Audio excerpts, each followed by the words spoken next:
25-mile walk. And he took off and left you. He Oh, sure there's Buddy. hell did.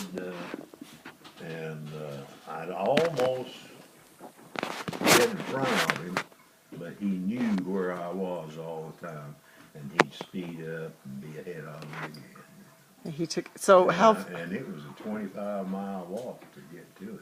and was that from Emerald Lake?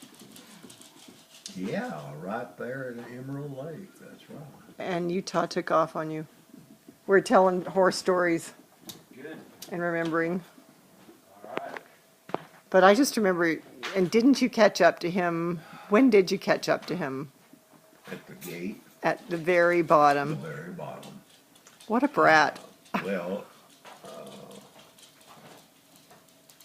a group of riders, I remember one lady especially, because she was dressed fit to kill, on a horse in the mountains, and but the guy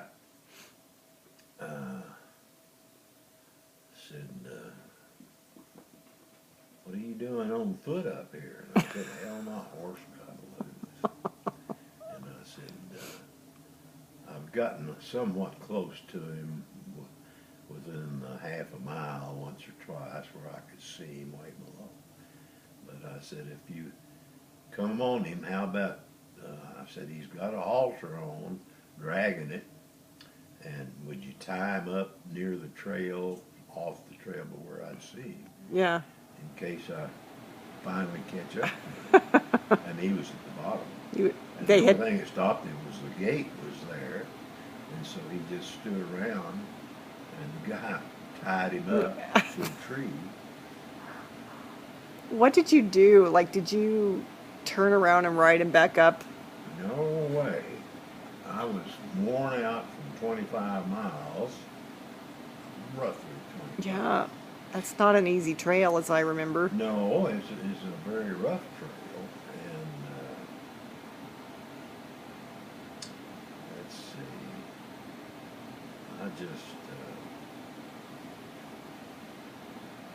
walked him on through, and I had my horse truck and everything right there, Yeah. loaded him up, and headed on down the mountain. And I had spent the night a lot of time, a few times, with this at this ranch, Yeah.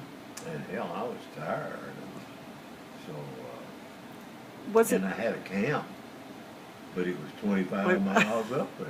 so did you leave your gear to go after him, or did you pack up and walk down with it? Well, I had nothing with me except that little small rifle. That's about all. Yeah. And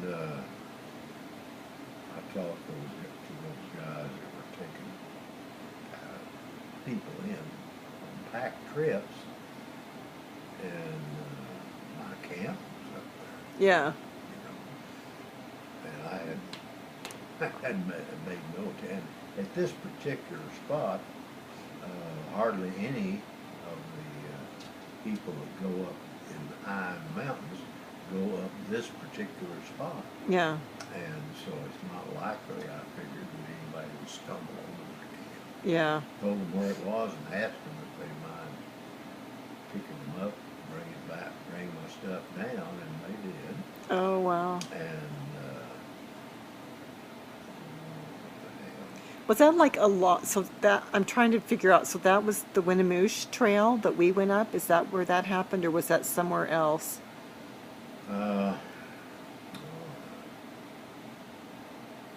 Or was it up more like the, well, it was up Winnemoosh to start, yeah. and then I went up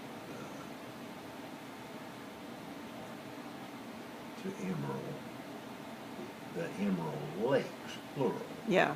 Because there's two of them. Small, yeah, and they had a little narrow land connection between Yeah. the two lakes. That's what I remember. And that's where I can camp, Yeah.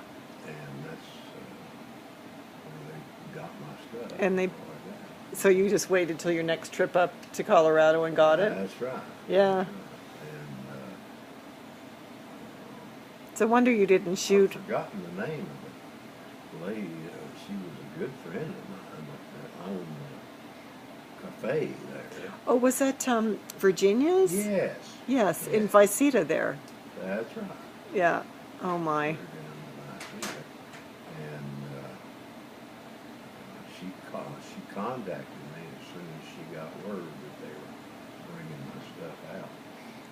And I asked her if she could put them in with her horses Yeah. and the equipment, store it somewhere, and I'd pick it up next trip.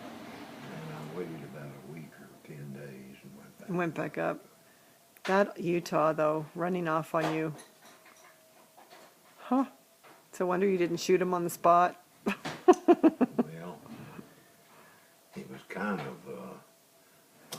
a matter of absolute awe. He was so magnificent bringing those horses back. Yeah. And then the cowboy came down madder than hell. 'Cause that crazy horse just took all of mine up and brought them back down the mountain.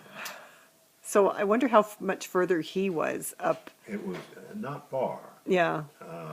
As I recall, I think it was only about 4 or 5 miles. Yeah.